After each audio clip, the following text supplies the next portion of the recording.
Assalamualaikum warahmatullahi wabarakatuh. Bertemu kembali dengan Ustazah Hafizah binti Ahmad Khairani dalam mata pelajaran Pendidikan Islam tahun 5, bidang tilawah Al-Quran, tajuk Mat Tamkin. Ustazah harap murid-murid semua telah pun bersedia untuk meneruskan pembelajaran kita pada hari ini. Baiklah murid-murid, mari kita sama-sama melihat apakah objektif pembelajaran kita pada hari ini.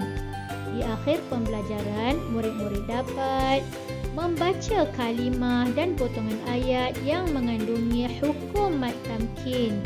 Yang kedua, murid-murid dapat mengenal pasti kalimah dan potongan ayat yang mengandungi hukum mat tamkin. Murid-murid, sebelum kita pergi lebih jauh lagi dalam tajuk mat tamkin ini, marilah kita sama-sama melihat pengenalan mat tamkin. Maksud mat dan tamkin. Maksud mat ialah panjang atau memanjangkan. Manakala tamkin pula bermaksud menempatkan, menguatkan, mengukuhkan atau mengamankan. Seterusnya, maksud mat tamkin ialah memanjangkan serta memperjelas pengucapan bunyi huruf mat, iaitu huruf ya.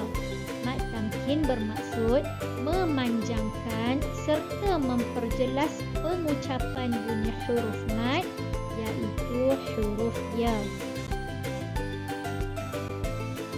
Murid-murid, bagaimana kita mahu mengenali mat tamkin? Mari kita sama-sama lihat.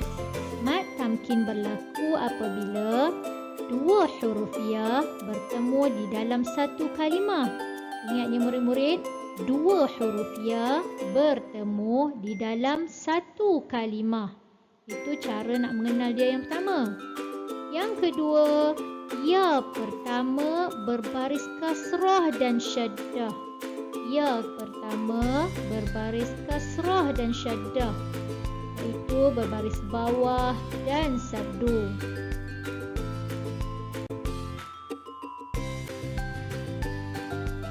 Manakala ya kedua berbaris sukun. Ya kedua berbaris sukun. Okey, kita ulang balik semula cara nak mengenali mat tamkin. Yang pertama, dua huruf ya bertemu di dalam satu kalimah. Ya yang pertama berbaris syaddah dan kasrah, dan ya yang kedua berbaris sukun. Mat tamkin ini dibaca dengan qadar 2 harakat. Ingat ya murid-murid, mat tamkin dibaca dengan qadar 2 harakat.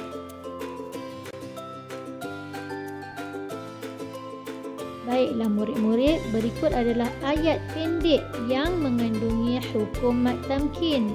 Dengar ya murid-murid cara bacaannya. Huyyitum bitahiyyah. Huyyitum bitahiyyah. Ayat pendek yang kedua. Minan nabiyyin. Minan nabiyyin. Huruf ya tersebut perlu ditekankan bacaannya kerana ya yang pertama itu mengandungi tanda syaddah.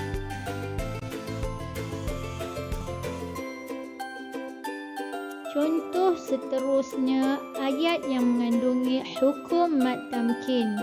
Dengar ya cara ustazah baca. Wa yaqtulunan nabiyyina bighairi haqq. Wa yaqtulunan nabiyyina bighairi haqq. Contoh ayat yang kedua. Laisa alaina fi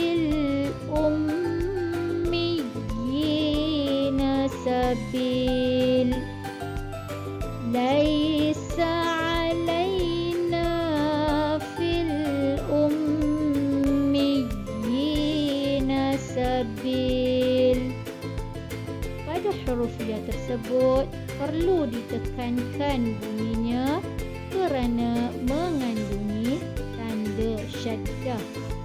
Dan itu adalah contoh mad tamkin.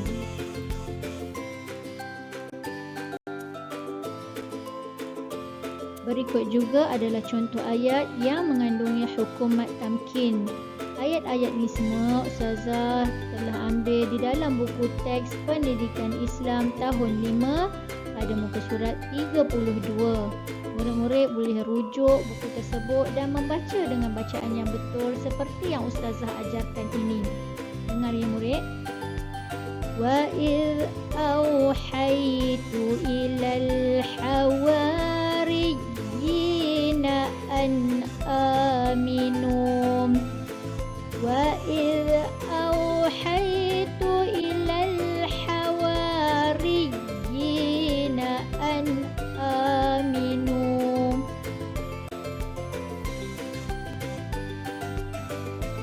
Baiklah murid-murid, mari kita sama-sama mengulang-ulang dan melatih tubi bacaan mad tamkin di dalam ayat yang Ustazah sediakan ini. Ayat ini Ustazah ambil di dalam surah An-Nisa ayat 86. Wa idza huyyitum bi tahiyyatin fahayyu wa idza huyyitum bi tahiyyatin fahayyu. Pada kalimah huyyitum terdapat hukum mad tamkin. Seterusnya Ustazah ambil di dalam surah Al-Mutaffifin ayat 18. Kalla inna kitabal abrari lafi illiyin. Kalla inna kitabal abrari lafi illiyin.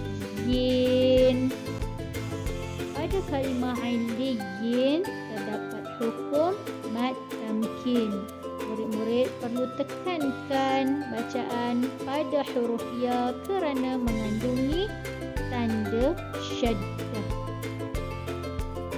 Seterusnya Ustazah ambil ayat ini daripada surah Al-Ahzab ayat 40. Walakin Rasulallahi wa khataman nabiyyin. Walakin Rasulallahi wa khataman nabiyyin. Pada kalimah an-nabiyyin terdapat hukum mad tamkin. Ustazah harap setakat ini murid-murid jelas cara mengenal dan cara membaca kalimah atau perkataan yang mengandungi hukum mad tamkin.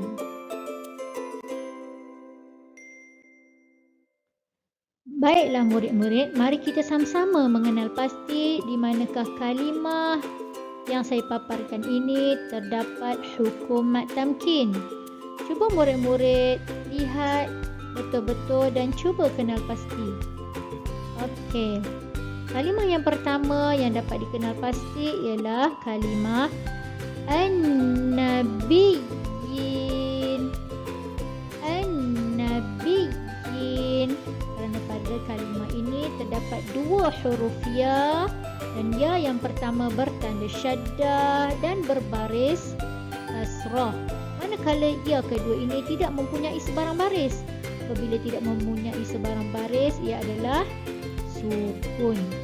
Baik, kalimah yang seterusnya yang dapat dikenal pasti ialah al-ummiyin. Al-ummiyin. Kerana di dalam kalimah ini terdapat dua huruf ya. Ya yang pertama bertanda syaddah dan berbasrih kasrah, dan berbaris kasrah. Manakala ya yang kedua bertanda sukun. Yang seterusnya, ad-din. Betul ke ad-din? Tak betul, sebab ad-din hanya mengandungi satu ya. Ya ayyuhal. Bukan juga kerana hanya mengandungi satu ya.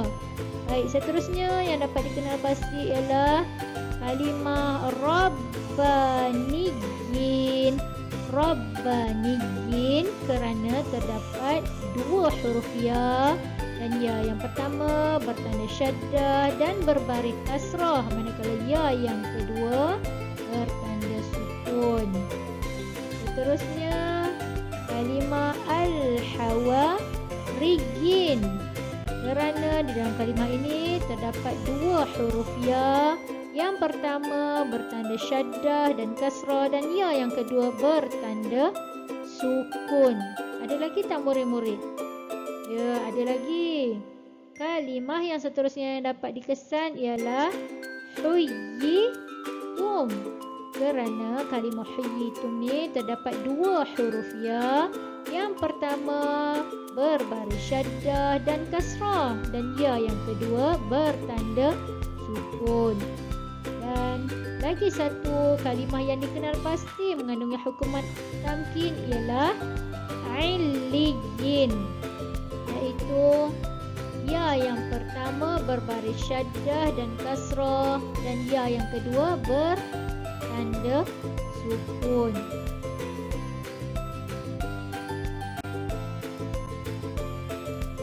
Sekian dahulu pembelajaran kita pada hari ini berkenaan dengan mad tamkin. Ustazah harap murid-murid faham dengan jelas penerangan ustazah tersebut. Terima kasih, jaga diri, hiasi peribadi. Assalamualaikum warahmatullahi wabarakatuh.